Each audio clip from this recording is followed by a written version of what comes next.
시편 101편 6절 7절입니다. 같이 합독하겠습니다. 내 눈이 이 땅에 충성된 자를 살펴 나와 함께 살게 하리니 완전한 길에 행하는 자가 나를 따르리로다.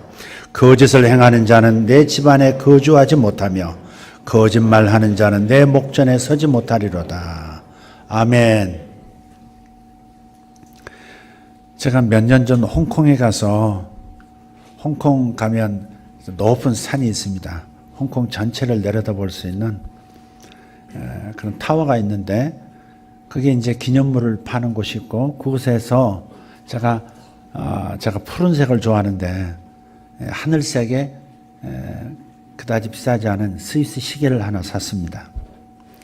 그리고 몇 년 차다가 잊어버렸습니다. 지금 어디 들어가 있는지 아니면 어디 누군가에게 넘어갔는지 잘 모르겠어요. 잊어버렸어요. 근데 그 스위스산 시계를 샀던 것은 스위스를 언젠가는 내가 가보리라 하는 그 뜻으로 그 시계를 산 겁니다. 근데 잊어버렸어요. 질문 하나 하죠. 스위스 국화가 뭔지 아십니까? 에델바이스. 예, 맞습니다. 에델바이스. 또 스위스하면 생각나는 게 있습니까? 시계 생각나고, 에델바이스 생각나고, 또 뭐가 있습니까? 예? 요들송, 예, 좋습니다. 알프스, 예, 또? 초콜릿, 그렇습니다. 초콜릿, 맞습니다. 초콜릿. 또? 스위스. 그렇지, 이제, 돈을 많이 가져보지는 못해가지고, 비밀 계좌가 없는 겁니다. 스위스 세계 비밀 계좌가 가장 많고 엄청난 돈이 있는 나라가 스위스죠. 그런데 기독교와 관련해서도 스위스는 매우 중요한 나라입니다. 스위스가 매우 중요한 나라입니다. 그런 의미에서 제가 스위스를 가보고자 했던 거고 가보지 못했습니다마는 하나님의 충성스러운 사자들인 칼빈, 스빙글리 이런 분들을 비롯해서 많은 종교 개혁자들이 1500년대에 머물렀던 나라가 그 나라입니다. 유럽에서 종교 개혁이 가장 활발하게 일어났던 곳 또한 유럽의 스위스입니다. 스위스의 아름다운 도시 루체른이라는 그 도시에는 빈사의 사자상이라는 아주 인상 깊은 예술 작품이 하나 있습니다. 빈사의 사자상, 커다란 암벽을 그대로 파들어가면서 새긴 그러한 그 조각품입니다. 그림 좀 띄워주시면 좋겠는데요, 방송. 네. 커다란 암벽에다가 빈사, 말 그대로 죽어가는 사자의 모습을 조각해 놓은 겁니다. 사자의 머리맡에 뭐가 있는 겁니까? 방패도 있고요. 작은 검도 좀 보일 겁니다. 이 죽어가는 사자의 모습을 조각한 까닭이 이 가이드들의 얘기를 보면 스위스의 정신을 상징한다. 그렇게 설명해 주고 있어요. 스위스가 지금은 세계에서 가장 잘 사는 나라들 중 하나가 됐지만 예전에는 유럽에서 가장 가난한 나라였습니다. 그래서 그들은 유럽 각 지역, 각 나라에서 전쟁이 일어나면 용병으로 몸을 팔면서 생계를 유지할 수밖에 없었습니다. 그런데 유럽 각국에서 스위스 용병이 가장 환영을 받았다는 겁니다. 그들이 가장 충성스럽고 믿을 수 있는 용병들이었기 때문에 그렇습니다. 사실 돈에 팔려온 사람들이니까 여차하면 또 뒤로 빠지는 것도 잘할 수밖에 없는 자기 조국이 아닌 다른 나라에서 목숨을 버릴 이유는 사실 없거든요. 생계 유지 차원에서 용병으로 다른 나라에 팔려간 건데 거기서 안 죽겠다는 거죠. 지금도 로마 교황청의 근위병을 스위스 사람들이 맡고 있습니다. 용병들의 한계가 거기에 있었는데 스위스 용병들은 왜 이렇게 인정을 받았을까? 계기가 있습니다. 1789년 프랑스 혁명이 일어났죠. 바로 그때로 거슬러 올라가 보면 됩니다. 프랑스 혁명 당시에 루이 16세의 경호를 맡고 있었던 수많은 병사들이 상황이 어렵게 되니까 모두가 왕을 버리고 떠났습니다. 자국의 병사들도 다 왕궁을 떠났습니다. 오직 스위스 용병만 남게 된 거예요. 그래서 루이 16세 이 왕이 그가 자기가 이제 죽게 됐으니까 자기 곁에 있다가 아까운 목숨 버리지 말고 스위스 용병들 자네들도 떠나게 그렇게 권했어요. 그런데 그때 스위스 용병 대장이 잠시 자기 병사들과 의논을 한 다음에 결정을 내렸습니다. 자신들은 끝까지 왕과 함께하기로 결정을 하고 왕을 위해서 시민군과 맞서 싸우다가 768명 전원이 전사를 합니다. 훗날 그 사람들 중에 한 명이 자기 가족에게 보낸 편지가 발견이 됐습니다. 내용은 이렇습니다. 여보, 우리가 신뢰를 잃으면 영원히 우리나라 사람은 용병을 할 수 없기 때문에 죽을 때까지 약속을 지키기로 했다오. 그런 내용이 들어가 있는 겁니다. 신뢰를 잃지 않기 위해서 목숨까지 내놓은 용병들의 이 정신이 오늘날까지 이어져 오고 있는 스위스의 정신입니다. 빈사의 사자상은 이 정신을 실천한 그들의 충성심을 기념하기 위해서 만든 조각품입니다. 오늘날 세계의 돈이 스위스로 몰리고 있는 이유도 바로 여기 있습니다. 저들이라면 어떤 일이 있어도 자신의 돈을 지켜줄 수 있을 것이라는, 비밀을 지켜줄 수 있을 것이라는 신뢰 때문에 전 세계에 비밀스러운 돈이 스위스로 몰리는 것이고 그 이익을 스위스 국민들이 다 나누고 있는 거죠. 이렇게 무언가를 위해서, 누군가를 위해서 목숨까지 내놓은 충성스러운 사람은 누구에게나 환영받고 어디서나 사랑을 받고 존경을 받습니다. 동의하시나요? 존경받습니다. 사랑받습니다. 그리고 어디서든 어떤 경우에도 환영받습니다.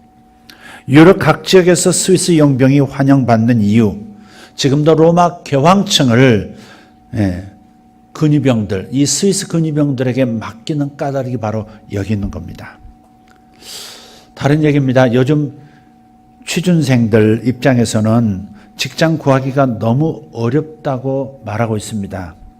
구직난을 호소하죠.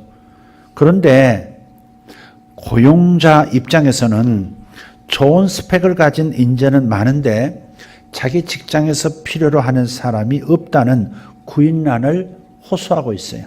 사람이 없다는 겁니다. 사람은 많은데 사람이 없다. 쓸만한 사람 없다는 거죠.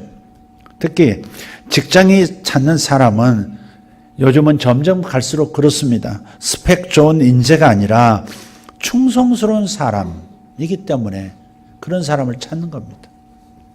한마디로 충성스러운 사람을 찾고 있는데 그런 사람이 드물다 하는 거예요. 하나님께서 찾으시는 일꾼의 조건도 충성입니다. 하나님은 모두를 사랑하세요. 목숨 바쳐서 사랑하세요. 이미 사랑하셨고요. 그러나 함께 일할 수 있는 일꾼은 모두가 아닙니다. 하나님에게도 일꾼의 조건이 있습니다. 그게 바로 충성입니다. 오늘 본문을 잘 읽어보시면 6절을 보시면 이렇죠. 내 눈이 이 땅에 충성된 자를 살펴 나와 함께 살게 하겠다. 이 땅에서 충성된 사람을 살펴서 그를 나와 함께 살게 하겠다. 같이 일하겠다 그 말씀이세요. 하나님의 관심이 어디에 누구에게 집중되어 있느냐 하는 말씀입니다. 하나님의 관심은 재물이 아닙니다. 많은 부자도 아닙니다. 재물이 많은 부자가 아니에요. 권세 있는 권력자도 아닙니다. 뛰어난 학자, 기술자도 아닙니다. 탁월한 종교 지도자도 아닙니다. 하나님께서 찾으시는 일꾼은 오직 충성스러운 사람입니다. 하나님은 충성스러운 사람을 찾고 계시고 그런 사람을 곁에 두시려고 하는 겁니다. 이걸 놓쳐서는 안 됩니다. 반면에 7절을 보시면 이렇게 말씀해요. 충성된 사람의 대척점에 서 있는 반대 자리에 서 있는 사람을 이렇게 표현하죠. 거짓을 행하는 자는 내 집안에 거주하지 못하며 거짓말하는 자는 내 목전에 서지 못하리로다. 거짓말은 안 된다는 겁니다. 가끔 뭔가 이렇게 교회 출석 안 한 이유도 거짓말을 붙여서 얘기할 경우도 있어요. 심지어 교회 안에서도 그럴 때가 있단 말이에요. 거짓을 행하는 자는 내 집안에 거주하지 못하며 거짓말하는 자는 내 목전에 서지 못하리로다. 말과 행동이 신실하지 못한 사람, 다시 말해 충성스럽지 못한 사람은 아직은 하나님께서 쓰실 수가 없다는 뜻입니다. 사랑하시지만 주님께서 기쁘게 편하게 믿고 쓸 수는 없다는 겁니다. 아직 변화가, 아직 훈련이 안 됐다는 거죠. 그렇다면 사람들은 왜 충성스러운 사람을 환영하고 좋아할까? 왜 하나님께서는 충성스러운 사람을 찾으시고 그런 사람들을 가까이 두신다고 하시는 것일까? 그 답을 잠언 25장 13절에서 한번 찾아보겠습니다. 읽어보죠. 충성된 사자는 그를 보낸 이에게 마치 추수하는 날에 얼음 냉수 같아서 능히 그 주인의 마음을 시원하게 하느니라. 충성스러운 사람은 그를 보낸 이에게, 그러니까 다시 말해서 추수하는 날이 어떤 날입니까? 가장 바쁜 날입니다.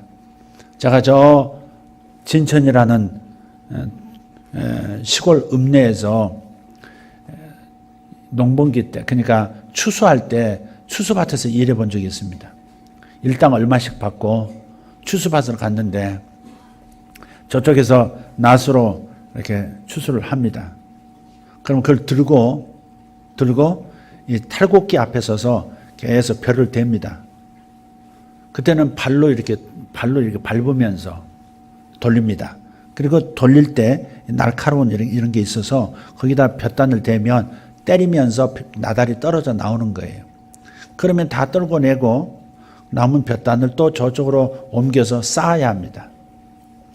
그래서 각각 그 맡은 위치에서 자리를 이탈할 수가 없는 거예요. 벼를 갖다 주는 사람, 베는 사람, 갖다 주는 사람, 탈곡하는 사람, 다시 들고 쌓는 사람. 중간에 이가 빠지면 돌아가질 않는 겁니다. 그래서 주인이 잠깐 쉽시다 하는 시간 외에는 쉴 수가 없는 거예요. 그래서 그런 가장 먼지를 뒤집어 쓰고 가장 더러워지고 가장 메마를 수밖에 없는, 먼지를 맞을 수밖에 없는 그 추수하는 날에 잠깐 얼음 냉수 좀 마시세요. 그렇게 얼음 냉수를 갖다 주면 그렇게 시원할 수가 없는 거예요. 땀을 뻘뻘 흘리면서 먼지 범벅이 되는 상태에서 시원한 얼음 냉수 한 잔 마시는 것이 얼마나 상쾌하게 원기가 회복되는지 몰라요. 그와 같다는 겁니다. 충성스러운 사람은 추수하는 날 얼음 냉수처럼 주인의 마음을 시원하게 해준다는 겁니다.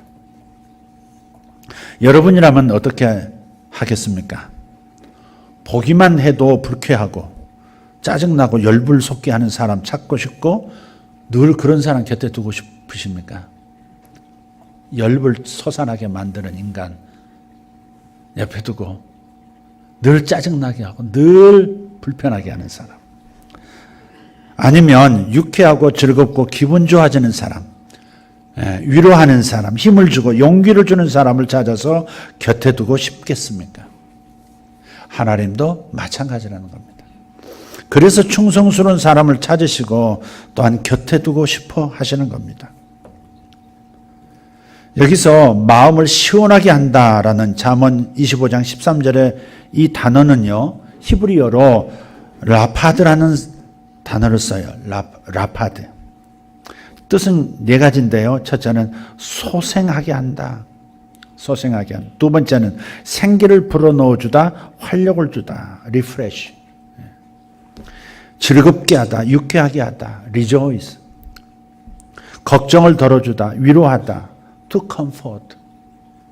이런 뜻을 가지고 있어요. 충성의 특징이죠.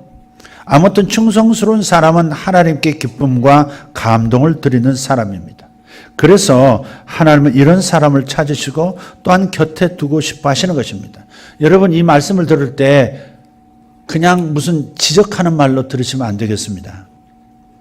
불편하게 들으시면 안 돼요. 주님께서 여러분을 프로포즈 하시는 거라고 믿습니다. 강단에서 하나님의 종을 통해서 여러분을 더 가까이 두고 싶어 하시는 하나님의 사랑의 요청입니다. 불편하게 듣지 마시고 사랑하기 때문에 내가 너를 곁에 두고 쓰고 싶다. 이런 사랑의 언어로 들으셨으면 좋겠습니다. 불편하게 들으시면 닫고 싶죠. 닫고 싶죠. 그래서 하나님께서는 바로 이런 사람 찾으시고 곁에 두고 싶어 하신다는 사실.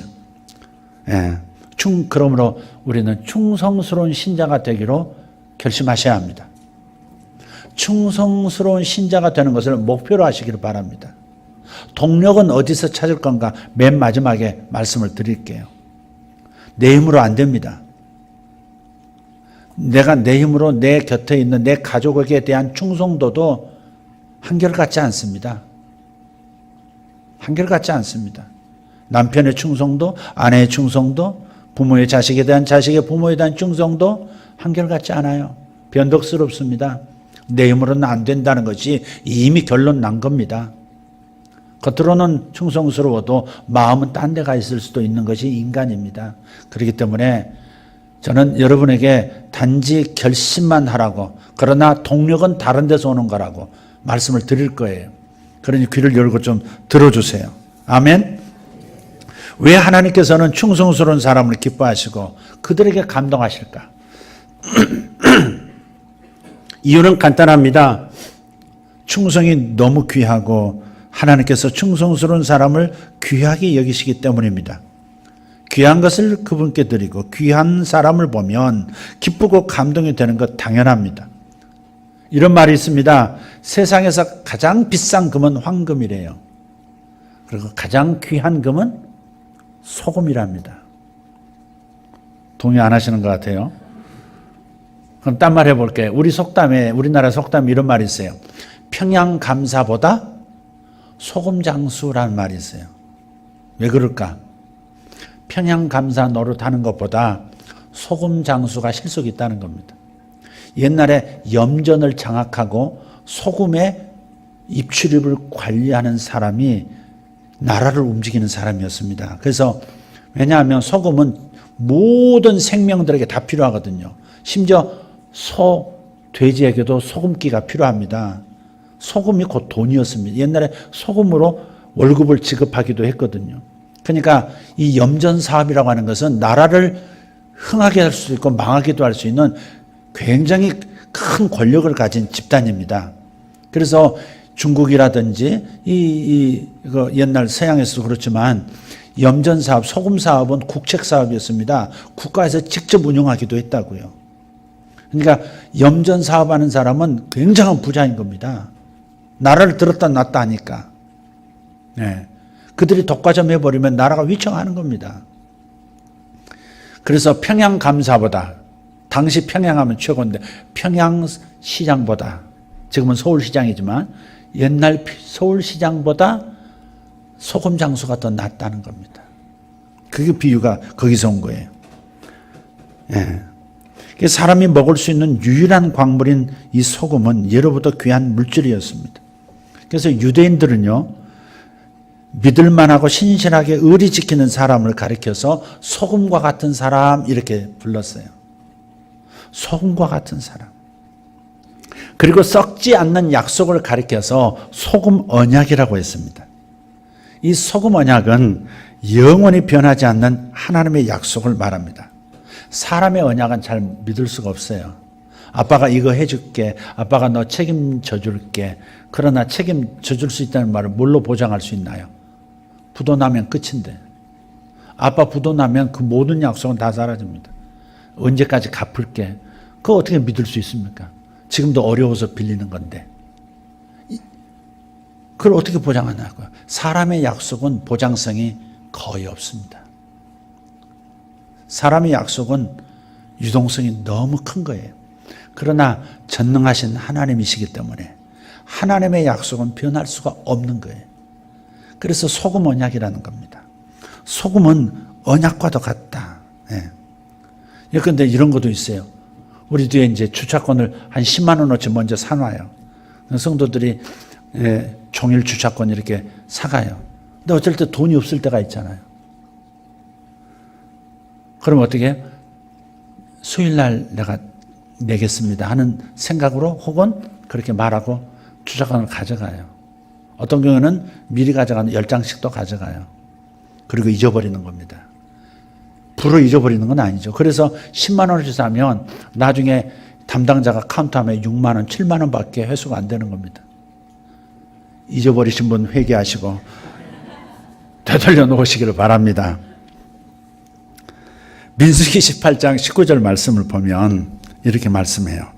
이스라엘 자손이 여호와께 거제로 드리는 모든 성물은 내가 영관 몫의 음식으로 너와 내 자녀에게 주노니 이는 여호와 앞에 너와 내 후손에게 영원한 소금 언약이니라.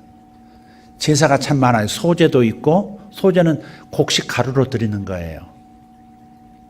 번제는 동물을 소나 양이나 비둘기를 태워서 하나님 앞에 드리는 거예요. 거제란 말은 들어서 이렇게 하나님 앞에 들어서 놓는 겁니다. 이게 거제입니다. 요제는 흔들어야 합니다. 여러분도 재물이기 때문에 찬송할 때 흔드는 겁니다. 자동적으로 흔들리죠. 앞뒤로 흔드는 사람이 있고 옆으로 흔드는 사람. 네. 어떤 분은 옆으로 흔들면 은혜가 새 나가기 때문에 앞으로 흔들라고 말하는 분도 많습니다. 나 어렸을 때 부흥 강사가 그렇게 얘기하시더라고요. 거제는 하나님께 드리는 재물을 들었다가 하나님께 드리고 내려놓는 겁니다. 그럼 태워서 없애는 재물이 아니기 때문에 어떻게 해요? 그 재물은 그 제사를 드리고 봉사하고 있는 직업 없는 오직 하나님만 섬기고 있는 제사장들 몫으로 레위인 몫으로 드린 겁니다. 그래서 주님께서 너와 내 후손 할 때 이 너와 내 후손은 레위인들, 제사장들을 말하는 겁니다. 너와 내 후손에게 영원한 소금 언약이나 하나님께 드린 다음에 그 다음에 먹는 것은 제사장들이 먹어라 이겁니다. 소금의 특징이 있습니다. 소금의 특징 뭡니까? 첫째, 변하지 않아요. 오히려 변하는 것을 막아줍니다. 그래서 하나님께 드리는 제물에 소금이 빠지지 않고 들어간 겁니다. 레위기 2장 13절입니다. 레위기 2장 13절 같이 읽습니다. 내 모든 소제물에 소금을 치라. 내 하나님의 언약의 소금을 내 소제에 빼지 못할지니 내 모든 예물에 소금을 드릴지니라. 하나님이 지금 소금기가 부족하셔서 잡숫겠다고 소금 바쳐라 그런 게 아니죠. 언약을 얘기하는 거예요. 소제가 뭐라 그랬어요? 곡식을 하나님께 드리는 거예요. 근데 그 곡식에 뭐를 넣어라? 반드시 언약의 소금을 넣어라 그랬어요. 하나님과 나 사이에 맺은 언약은 변할 수 없는 언약이다. 특별히 사람은 하나님께 언약을 제대로 지킬 수 없지만 하나님이 인생에게 하신 약속은 반드시 지키신다. 그것을 구약의 제물을 통해서 하나님은 우리에게 시청각 훈련을 시키신 거예요. 나는 변하지 않는다. 너희를 향해서 절대 변하지 않을 것이다. 나는 소금과 같은 말씀을 너에게 지금 하고 있는 거다. 하나님 나라와 하나님 일에서 이 소금처럼 소중한 존재가 곧 충성스러운 사람입니다. 충성스러운 사람은 소금과 같습니다. 어떤 경우에도 변하지 않습니다. 어떤 사람은 자신의 가정 상황이 좋을 때는 충성스럽지만은 가정 상황이 어려우면 교회에 대한 하나님에 대한 충성도 회수해버리는 사람들이 있습니다. 그러나 충성스러운 사람은 어떤 경우에도 변하지 않아요. 소금은 움켜쥐면요 모래처럼 손에서 흘러내리지 않고 뭉쳐요. 한번 해보세요. 모래는 잡으면 그냥 그 사이로 빠져나갑니다. 그러나 소금 가마니에서 소금 한번 탁 움켜쥐고 들어보세요. 탁 뭉칩니다. 흩어지지 않습니다. 예. 충성스러운 사람은 스위스 용병들처럼 위기가 와도 떠나지 않는 겁니다. 자신의 손익 계산하지 않습니다. 상황 따라 변하지 않습니다. 어떤 경우라도 소금처럼 뭉칩니다. 하나님의 종과 함께 그냥 성도들이라면 뭉치는 겁니다. 그게 충성입니다. 당회는 당원들끼리 뭉치는 겁니다. 일꾼은 일꾼들끼리 뭉치는 거예요. 목원들은 목자와 함께 뭉치는 겁니다. 잘난 척하면서 목자 무시하고 뭉치지 않는 거 그건 모래알입니다. 자루에 담아놓은 콩 같아요. 자루 풀면 확 흩어지는 겁니다.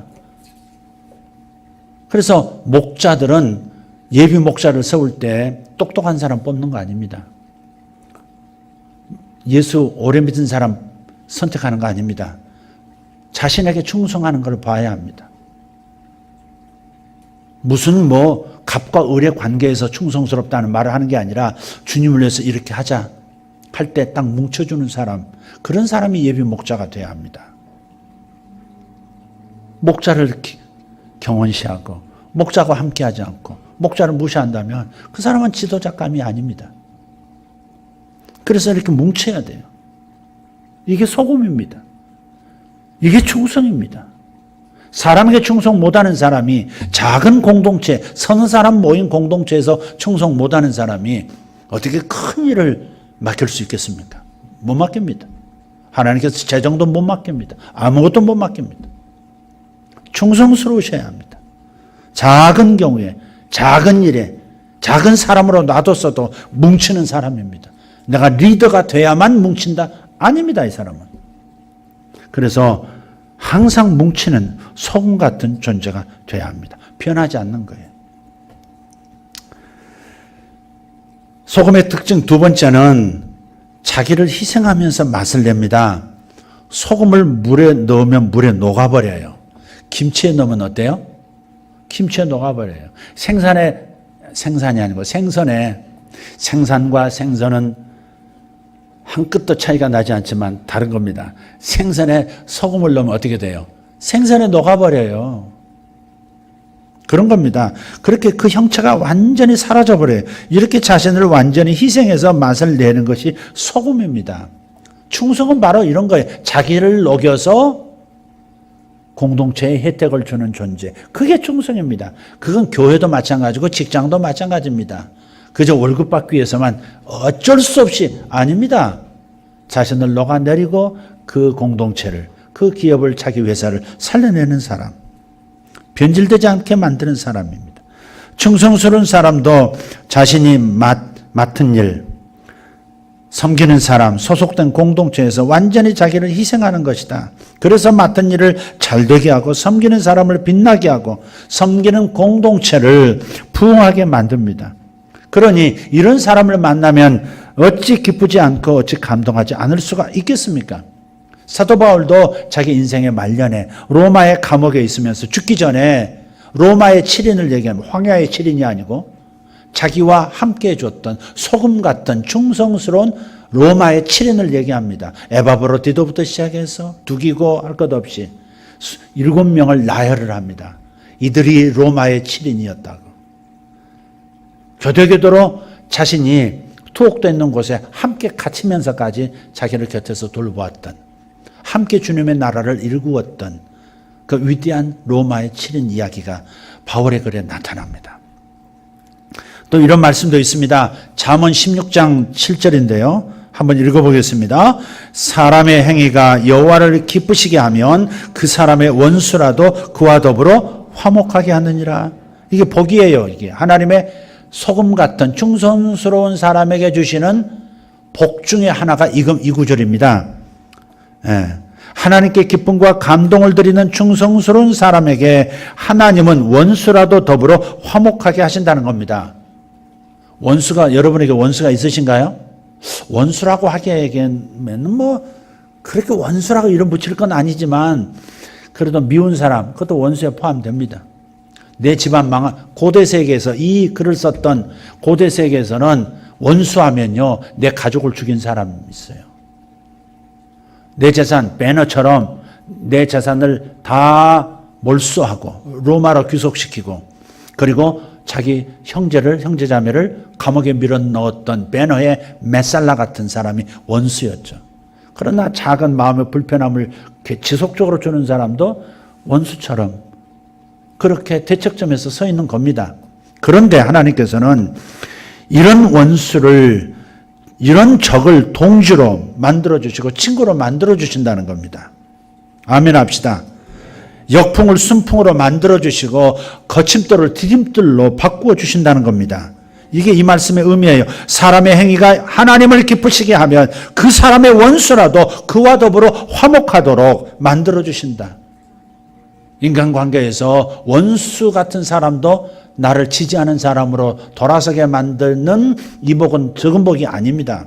상사가 됐든 부하 직원이 됐든 곁에 있는 동료가 됐든 나에게 경쟁자요, 나를 넘어뜨리고 밟고 올라서려는 그런 의식을 갖던 사람조차도 나를 지지하고 나를 밀어주고 나를 끌어주는 그런 사람으로 바꿔주시겠다는 거예요. 우리가 즐겨 쓰는 말로 인생의 모든 장애물 제거해서 형통하게 해주신다, 그런 뜻입니다. 기쁘시게 한다면, 그러니까 이것이 충성스러운 사람이 누리게 될 복인데, 우리가 주님께 충성하면서 주님의 마음을 기쁘시게 한다면 우리와 우리 가정, 일터, 그리고 우리 교회는 형통하게 될 겁니다. 놀라운 영향력을 계속해서 끼치게 될 겁니다. 우리 교회는 작은 교회 아닙니다, 여러분.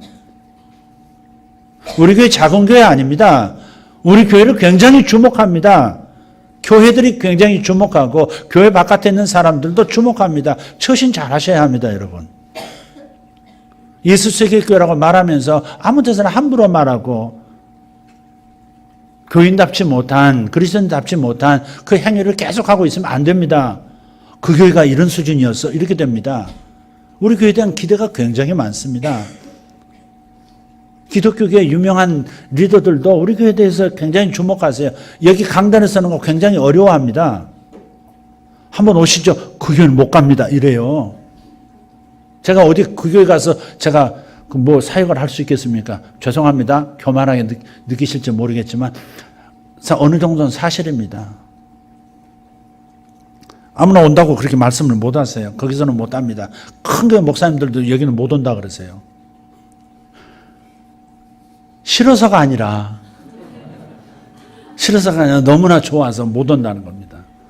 어렵다는 거예요. 여러분, 원수의 마음을 움직여서라도 우리 필요와 우리 부족을 채우시는 하나님을 믿으십시오. 원수까지도 내 편이 된다면 얼마나 강력해진 겁니까, 이게. 그렇기 때문에 이런 놀라운 복을 예비하신 주님께 우리 모두 충성할 수 있기를 축복합니다. 주님과 주님에게 기쁨과 감동을 드리는 충성스러운 사람 되기로 결정하십시오. 아멘? 귓가루 흘려버리지 말고 그렇게 하십시오. 하나님이 여러분을 일꾼으로 선택하시고 여러분을 쓰시기로 결정하면 여러분의 삶에 놀라운 일이 일어납니다. 맡기실 일이 많거든요. 잠언 20장 6절입니다. 오늘 잠언 말씀 많이 드리는데 좋으시거나 주무시거나 하시면 안 됩니다. 잠언 20장 6절입니다.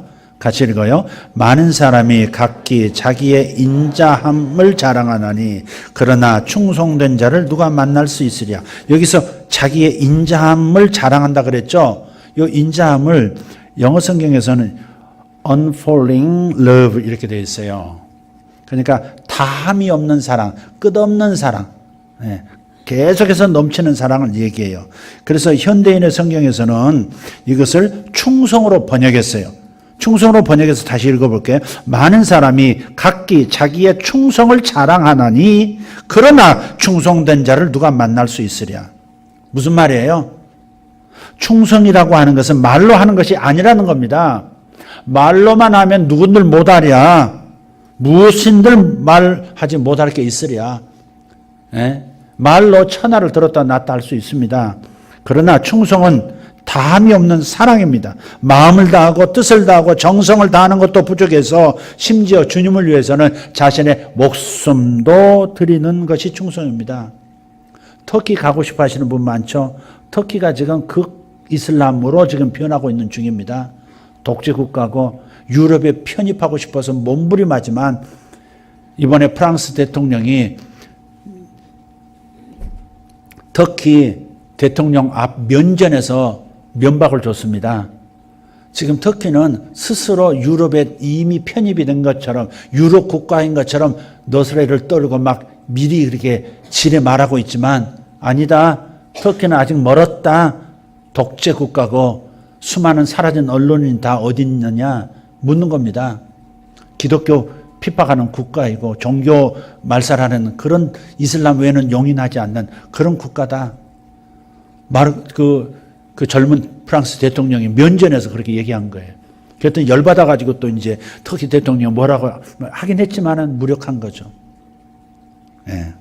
터키 가면 터키가 너무 이슬람이 강해서요. 자유스러운 것 같은데 세속주의 이슬람이 많은 것 같은데 그렇지 않습니다. 거기서 유명한 선교사 여러분 한 가족이 다 죽었습니다. 기독교인이라는 얘기를 못하는 거예요. 그러면 언제 어디서 어떤 일을 당할지 모르니까 기독교인이라고 커밍아웃을 못하는 겁니다. 동성애도 커밍아웃을 하는데 기독교인이 커밍아웃을 못하는 겁니다. 너무 잔혹하게 살해하거든요. 한 선교사님은 그냥 들이닥쳐가지고요. 외국에서 오신 선교사님인데 몇 명 앉혀놓고요. 묶어가지고 예수를 부인할래? 알라로 돌아올래? 안 돌아올래? 해가지고 예수를 부인할 수 없다고 하니까 손가락 하나씩 끊었습니다. 발가락 하나씩 다, 손가락 발가락이 다 없는 채로 죽었어요. 그리고 나중에 배를 갈랐습니다. 그리고 보는 데서 배를 갈라도 의식은 잃지 않고 죽지 않은 상태에서 창자를 다 끊었어요. 그래서 그렇게 해서 순교한 겁니다. 그때부터 그 일이 알려진, 그래서 완전히 그냥 난자당한 채 시신이 발견됐어요. 그분들이. 그래가지고 그때부터 터키에 있는 사람들이 나도 그리스도인이다, 나도 죽여라 그러고서 거리로 막 쏟아져 나온 적이 있습니다. 나도 그리스도인이라고 참 거리로 기도해. 그런데 이란에서도 그렇고 터키에서도 그렇고 그렇게 핍박이 심한데도 지금 매일 수천 명씩 주님께로 돌아오고 있답니다. 와, 할렐루야. 이슬람의 거대한 부흥이 지금 일어나고 있는 중입니다. 가장 극렬해지면서도, 그런데도 그 극렬함 속에서도 풀무불 가운데서 다니엘이 털끝 하나 상하지 않고 나올 수 있었듯이 수많은 그리스도인들이 지금 등장하고 있는 겁니다. 참으로 충성스러운 사람을 찾아보기가 어렵다는 말씀이 잠언 20장 6절입니다. 그래서 주님께서 충성스러운 사람 한 사람을 발견하시면 기뻐하시고 그들에게 감동하시고 그들을 곁에 두고 싶어 하신다는 겁니다. 저는 이 말씀이 이 세대를 향해서 우리와 우리 교회를 향한 주님의 갈망이라고 믿습니다. 주님께서 내가 끝날에 인자가 다시 올 때 믿음을 보겠느냐라고 말씀하셨는데 같은 의미의 말씀이라고 믿습니다. 이 말씀을 뒤집어 생각해 보면 그만큼 주님께서 우리의 충성을 기다리고 충성스러운 사람을 찾고 계신다는 겁니다. 인자가 올 때 믿음을 보겠느냐? 인자가 올 때 충성스러운 사람을 보겠느냐? 그런 거예요. 저와 여러분, 그리고 우리 교회가 말로만 하는 충성이 아닌 참된 충성으로 주님이 찾으시는, 그래서 주님의 마음을 시원케 해드리는, 감동을 드리는 소금처럼 소중한 충성스러운 사람들이 되시기를 예수 이름으로 축복합니다. 한 구절만 더 읽도록 하겠습니다. 고린도전서 2장 9절입니다. 복이 여기 또 나와 있습니다. 기록된 바 하나님이 자기를 사랑하는 자들을 위하여 예비하신 모든 것은 눈으로 보지 못하고 귀로 듣지 못하고 사람의 마음으로 생각하지도 못하였담과 같으니라. 하나님은 우리가 보지도 듣지도 상상도 못할 복을 준비하셨다는 겁니다. 저는 그걸 믿습니다. 기대감을 죽이고 신앙생활을 할 수 없습니다. 하나님에 대한 기대가, 이런 기대가 없다면 여러분 신앙생활 너무너무 건조합니다. 너무너무 의미 없습니다. 하나님은 여러분을 위해서 준비하신 것이 상상도 못할 준비를 하고 계세요. 다만 여러분이 그릇을 준비하는 거예요. 충성스러운 삶이라는 그 그릇을 준비하는 게 매우 중요합니다. 여러분이 듣지도 보지도 못하고 상상하지도 못했던 이런 복의 주인공 되시기를 축복합니다. 자, 결론의 말씀을 드릴게요. 이 결론의 말씀은 여기까지는 길게 하세요라고 말씀드렸어요. 충성하세요. 충성합시다. 충성해서 복 받읍시다. 이렇게 말씀드렸어요. 그러나 지금 결론처럼 잠깐 말씀드릴 말씀은 할 수 있게 하겠다라는 약속의 말씀을 여러분에게 드리려고 해요. 분명히 붙들어야 할 약속의 말씀이 있어요. 갈라디아서 5장 22절에서 25절 보면 이런 말씀이 있습니다. 오직 성령의 열매는 사랑과 희락과 화평과 오래 참음과 자비와 양선과 충성과 온유와 절제니 9가지죠. 이것을 금지할 법이 없다. 24절 그리스도 예수의 사람들은 육체와 함께 그 정욕과 탐심을 십자가에 못 박았느니라. 이 9가지 열매를 못 맺게 자기중심적이 되게 하는 그 정욕과 탐심은 그 옛사람은 십자가에 이미 못 박았대요. 2000년 전 예수님께서 내가 태어나기도 전에 2000년 전 십자가에서 그 몸을 못 박아 당신을 죽게 하셨지만 그때 상상력을 펼쳐서 한번 보세요. 여러분이 그 현장에 있다고 생각해 보세요. 예수님께서 우리들의 영, 우리들의 옛사람을 죄의 노예로 살아가고 있는 정과 욕심으로 가득 차서 하나님을 향한 열매를 맺을 능력이 전혀 없는 내 옛사람, 나의 영을 예수님의 몸과 함께 십자가에 이미 못 박아버리셨대요. 못 박았다는 말은 죽였다 그 말이에요. 여러분의 옛 영은 죽었습니다. 사람은 본래 영이에요. 영이 마음을 가지고 몸 안에서 사는 게 사람이에요. 영이 본질이에요. 근데 그 영이 죽어버렸대요. 죽이지 않으면 안 되는 거예요. 씻어서 쓸 수가 없는 거예요. 씻어서 쓸 수가 없으니까 죽여버리신 거예요. 예수님이 끌고 들어가서 당신이 죽으실 때 죽여버리신 거예요. 그리고 부활하실 때 내게 새 영을 창조하신 거예요. 예수 믿은 사람은 겉모습은 하나도 변하지 않았어도 예수관이 아직 남아있는 것 같아도 여러분의 속사람, 여러분의 영혼은 전혀 다른 창조물입니다. 그래서 고린도후서 5장 17절에 이전 것은 지나갔으니 보라 새 것이 되었도다. 누구든지 그리스도 안에 있으면 새로운 피조물이라. 이전 것은 지나갔으니 보라 새 것이 되었도다. 여러분의 영혼이 새 것이 된 것을 볼 수 있으셔야 돼요. 믿음의 눈으로 보셔야 합니다. 말씀을 믿으시겠어요? 여러분 현실을 보시겠어요? 말씀을 믿으시겠어요? 여러분께 나타나는 아직도 부족한 자신의 못난 모습을 보시겠어요? 저는 말씀을 선택할 겁니다. 하나님의 약속을 선택할 거예요. 그리스도 예수의 사람들은 육체와 함께 예수의 육체와 함께 그 정욕과 탐심을 십자가에 못 박아 죽여버렸다는 거예요. 그리고 새 영을 받았어요. 그 새 영 안에는 성령이 들어와 계시는 겁니다. 성령과 내 영이 하나가 되어서 내 안에서 살고 계세요.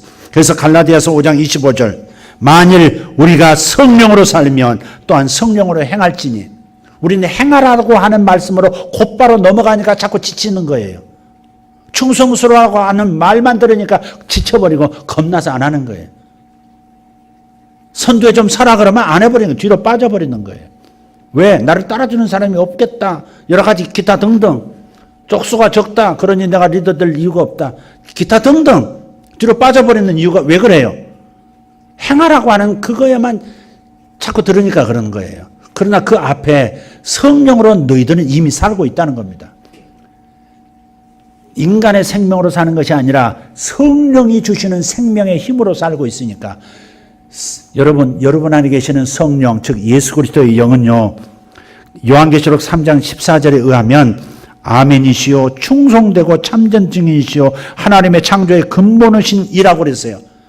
내 안에 계신 예수는 충성이래요. 예수가 충성스러우신 분이에요. 예수가 나를 통해서 사시고 예수가 나를 통해서 나타나실 교회만 드리면 여러분은 충성스러운 사람이 되는 겁니다. 이미 여러분 안에는 충성의 자질이 있는 거예요. 충성의 성품이 있습니다. 다른 사람을 향해서 관대하고 온유하고 그 사람을 위해서 희생할 수 있는 충분한 자질이 DNA가 이미 예수와 함께 들어와 있는 거예요. 그러니까 여러분의 힘으로 충성하려고 하지 말고 내 안에 계신 주님이, 내 안에 계신 충성이신 그분이 나타나 주시기를 간절히 기대하고 소망하고 그 힘으로 사는 것처럼 충성하기 시작하면 충성의 능력이 나타나고 충성의 마음이 나타나는 겁니다. 이해가 되십니까? 여러분 이것이 꼭 깨달아지기를 바랍니다. 지난주 수요일과 금요일에 했던 말씀을 꼭 한번 들으셔서 이 새로운 생명에 대한 비밀을 조금 여러분이 잘 이해하시면, 그리고 계시가 있어서 여러분 깨달음이 오시면 전혀 다른 삶을 살기 시작합니다. 그래서 꼭 들으시면 좋겠어요. 자, 이미 충성의 영을 가졌다. 아멘. 불충성 배신의 옛사람 옛 영은 주님께서 십자가에서 못 박아 죽여버리셨다. 사라졌다. 주님이 주신 우리의 새 영은 충성의 영이다. 이렇게 믿으십시오. 충성의 성품이 이미 우리 안에 있는 겁니다. 예수님 자신이 충성의 영이시기 때문에 우리는 충성의 자질이 충분히 넘치도록 이미 있는 것이니 이것을 믿으시고 그렇게 여기시고 그렇게 선포하시고 그렇게 움직이시면 그런 충성스러운 로마의 7인이 아니라 분당의 7인이 저와 여러분 될 겁니다. 예수 이름으로 기도하겠습니다. 하나님 감사합니다. 교회에서든 세상에서든 우리는 하나님 앞에 서서 살아가는 사람입니다. 주님, 어디서든 환영받는 충성의 사람 되기를 원합니다. 아버지, 우리들어 살아내라고 하시는 것이 아니라 우리를 통해서 예수님께서 살아내시겠다고 약속하시니 감사합니다. 아버지, 이것을 믿고 충성스러운 자신을 경험할 수 있도록 주여 믿음을 주시옵소서. 예수님의 이름으로 기도하옵나이다. 아멘.